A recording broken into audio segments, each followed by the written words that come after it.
Halo teman-teman, saya Rahmalia Putri Effendi, mahasiswa baru Fakultas Ekonomi dan Bisnis, program studi akuntansi. Di sini saya akan menjelaskan ulang hasil research saya di aspek hari pertama. Yang pertama ada orasi ilmiah yang dipaparkan oleh ibunda kita Khofifah Indah Parawangsa. Itu ada the ever changing yang katanya ibunda kita, apabila kita mempunyai skill dan kemampuan terbanglah dan kepakkan sayapmu.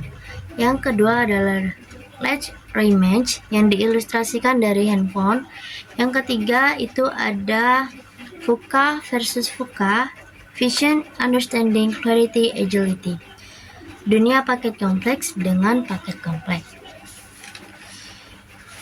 Selanjutnya ada Advanced Technologies Indonesia Emas 2045, ada 3 momentum 100 tahun, yang kedua modalitas, yang ketiga oportunitas. Ada 10 negara dengan tingkat perekonomian terbesar tahun 2050. Yang ke-10 itu ada Rusia, yang ke-9 ada United of Kingdom, yang ke-8 ada Meksiko, yang ke-7 ada Jerman, yang ke-6 ada Brazil, yang ke-5 ada Jepang, yang ke-4 ada Indonesia, yang ke-3 ada India, yang ke-5 ada USA, dan yang pertama ada China.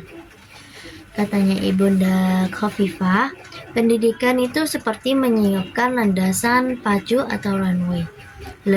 Jadi lebih panjang dari pesawatnya.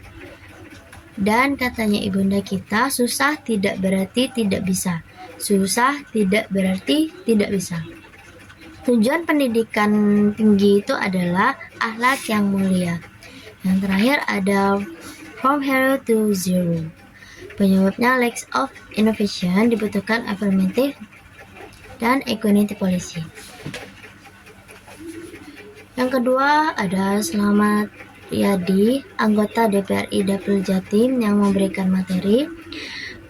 Materinya itu peran Sakera Muda dalam jiwa kepemimpinan, menumbuhkan jiwa leadership.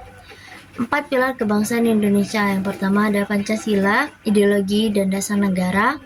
Yang kedua adalah Bhinneka Tunggal Ika, semboyan nasionalis. Yang ketiga itu NKRI. Yang keempat ada Undang-Undang Dasar 1945. Pancasila memiliki nilai-nilai. Yang pertama nilai religius, yang kedua kekeluargaan, yang ketiga keselarasan, yang keempat kerakyatan, yang kelima adalah keadilan. Bhinneka Tunggal Ika juga memiliki nilai-nilai. Ada 3 nilai. Yang pertama itu nilai kepedulian, yang kedua nilai keadilan, yang ketiga nilai gotong royong. NKRI memiliki nilai-nilai. Yang pertama kesatuan wilayah, yang kedua persatuan bangsa, yang ketiga kemandirian. Dan juga UUD 1945 memiliki nilai-nilai. Yang pertama demokrasi, yang kedua kesederajatan, yang ketiga ketaatan hukum. Materi selanjutnya itu yang dipaparkan ada Bapak Kapolres. Mohon maaf saya lupa namanya. Materinya itu kerjasama kepolisian dengan universitas dalam menjaga keamanan. Di sekitar UTM itu biasa terjadi kecurian kendaraan dan begal. Kata Bapak Kapolres, solusinya itu dengan membuat posko-posko kepolisian. Yang kedua itu mengunci ganda. Yang ketiga menyiapkan satpam di setiap pos. Kata Bapak Kapolres, kita harus menjadi mahasiswa anti narkoba dan intoleran, hati-hati dengan teroris. Materi selanjutnya ada implementasi MBKM. Trunojoyo Muda memiliki 7 fakultas, 2 fakultas sains, 5 fakultas sosial, dan memiliki program studi 34 program studi, 12 prodi sains, 22 prodi sosial. UTM juga akan membuka prodi baru yaitu prodi kedokteran dan 11 prodi sarjana dan pasca sarjana. Akreditasi yang dimiliki itu 8 prodi akreditasi unggul dan A, 26 prodi akreditasi baik sekali. Implementasi MBKM yang pertama pertukaran mahasiswa, yang kedua magang atau praktik kerja, yang ketiga asisten mengajar di satuan pendidikan, yang keempat penelitian atau riset, yang kelima proyek kemanusiaan, yang keenam kegiatan wirausaha, yang ketujuh studi proyek independen, yang ke-8 membangun desa atau KKNT. Selanjutnya sejarah UTM. UTM dimulai dari tahun 1981 yang dinamakan Unibang. Sebelum menjadi Universitas Trunojoyo Madura, UTM pernah menjadi kampus swasta.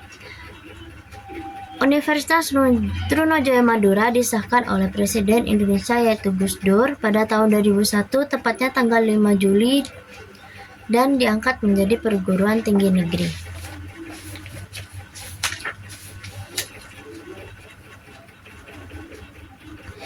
OTM-PTN Satker atau Satuan Kerja menjadi OTM-PTN BLU pada 22 Mei 2023. Sarana dan prasarana yang dimiliki UTM itu 82 lab fakultas, masjid, perpus, lab bahasa, kebun percobaan, poliklinik, asrama, GSC atau gedung student center, JP atau gedung pertemuan dan pusat penelitian, dan lain-lainnya. Materi terakhir yang dipaparkan oleh Maurice Taufan yaitu kebudayaan. Klarifikasi menurut ahli. Menurut Konjaraningrat, memiliki 7 unsur kebudayaan. Yang pertama itu religi, yang kedua bahasa, yang ketiga ekonomi, yang keempat pengetahuan, yang kelima teknologi, yang keenam kesenian, yang ketujuh lembaga masyarakat. Ketujuh itu berpengaruh pada semua aspek bergerak global atau globalisasi. Ada 10 objek pemajuan kebudayaan berdasarkan UU Kebudayaan Nomor 5 Tahun 2007. Itu ada tradisi lisan, manuskrip, adat istiadat, ritus, pengetahuan tradisional, teknologi tradisional, seni, bahasa, permainan rakyat, olahraga tradisional. Autor utamanya itu Westernasi. 10 objek tersebut berpengaruh pada pengetahuan dan teknologi. Selesai. Wassalamualaikum warahmatullahi wabarakatuh. Bye-bye.